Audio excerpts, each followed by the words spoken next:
মুম্বাইয়ের ব্যস্ত রাস্তায় এক ছোট্ট চায়ের দোকান, অন্য দিনের মতোই, কিন্তু আজকের দিনটা আলাদা, কারণ এখানে ঘটতে যাচ্ছে এক অবাক করা মুহূর্ত। হঠাৎই সবাই থমকে গেল।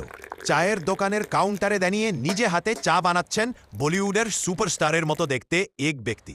হাসি মুখে চা নাড়ছেন যেন সাধারণ মানুষের মতোই, একদম সহজ।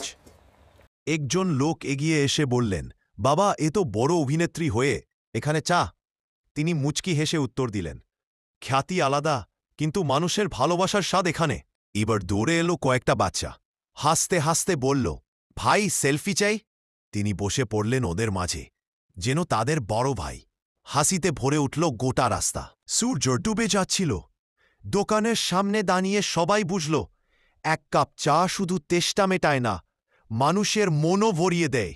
আর এই দিনটা হয়ে রইল সবার মনে, চায়ের দোকানের সবচেয়ে সুন্দর দিন।